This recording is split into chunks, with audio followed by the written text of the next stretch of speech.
Good morning विद्यार्थियों, कैसे हो सब। स्टैंडर्ड 6 चैप्टर 3 समझदार नन्ही।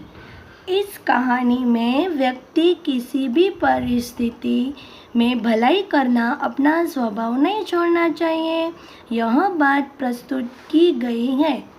हमारे समाज में कुछ लोग का स्वभाव बुरा हो सकता है, लेकिन हमें अपना अच्छा स्वभाव नहीं छोड़ना चाहिए। इस पाठ में समझदार नन्ही एक बत्तख का नाम है और इस कहानी में ये समझौती दी गई है कि व्यक्ति को कभी भी अपना स्वभाव को नहीं छोड़ना चाहिए। कई लोगों का स्वभाव एक जैसा नहीं होता है और कई लोगों का स्वभाव एक जैसा होता है। सभी आदमी लोग अच्छे नहीं होते हैं, कई बुरे भी होते हैं, लेकिन हमें अपना स्वभाव अच्छा बनाने का प्रयास करना है और अपना भले ही हमारा स्वभाव अच्छा ना हो, लेकिन हमें किसी का बुरा तो नहीं करना है। यही कहानी से हमें सीखने को मिलेगा। ये आप जो चित्र देख रहे हो, ये है नन्ही बत्तख का नाम नन्ही है और ये है बिच्छू, जिनको हम गुजराती में कहते हैं विच्छी, जो पैरों से डंक मारता है। ये बहुत डंकीला होता है, हिंदी में इसको बोलते हैं बिच्छू। चलो हम आगे पाठ समझेंगे।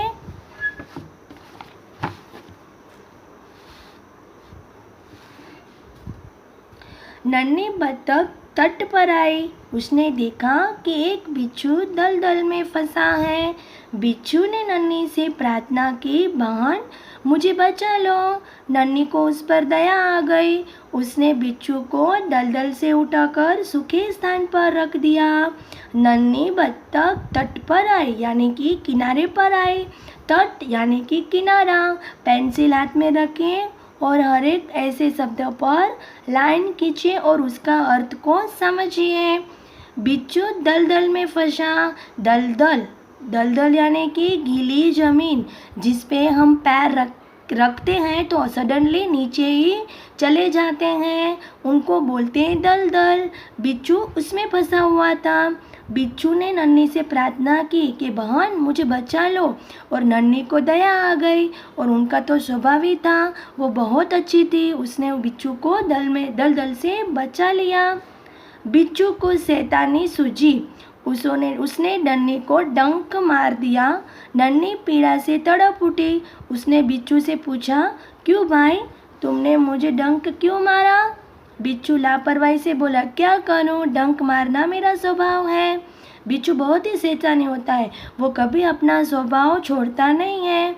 वो कभी नहीं भूलता डंक मारना।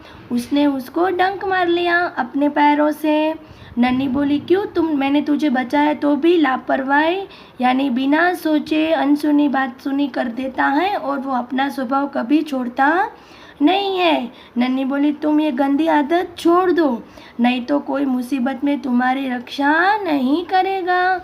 हम कभी भी बुरा काम करेंगे, लेकिन किसी का बुरा तो नहीं करना है, सबको अच्छा ही करना है हमें। बिच्छू तो बहुत ही खराब स्वभाव का था। उसने अपनी कुछ भी लापरवाही नहीं छोड़ी और नन्ही को डंक मार लिया, और नन्ही ने उसकी जान बचाई तो नन्ही ने उसको समझाया, देखो तुम ऐसे करोगे तो तुम्हारी कभी रक्षा नहीं करेगा कोई। नन्ही अपनी माँ के पास नदी में चली गई। माँ ने उसके पूछा, नन्ही बेटा तुम कहाँ रह गई थी? नन्ही बोली, माँ एक बिच्छू दलदल में फंस गया था, उसे बचाने में देर हो गई। माँ खुश होकर बोली, बेटी यह तुमने बहुत अच्छा काम किया। नन्ही की माँ चिंता कर रही थी कि अभी तक नन्ही आई क्यों नहीं। तभी उसकी माँ ने उसको पूछा, बेटा इतना देर क्यों हो गया? तब उसने बोला कि माँ मैंने एक बिच्छू को दलदल में फंस गया था और उसको बचाने में मुझे देर हो गई। लेकिन उसकी माँ तो खुश होकर बोली कि अच्छा है बेटा, सबकी अच्छाई करनी चाहिए, किसी की बुराई करनी नहीं चाहिए।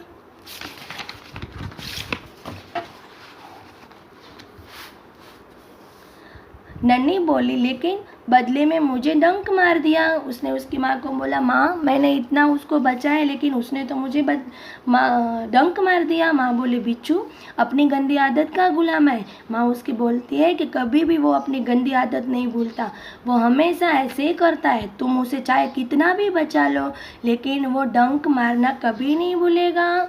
माँ मैं उसकी गंदी आदत छुड़वा कर रहूँगी। वो बोलती है कि भले माँ उसने मुझे ऐसे किया लेकिन मैं उसको सुधारने की कोशिश करूँगी।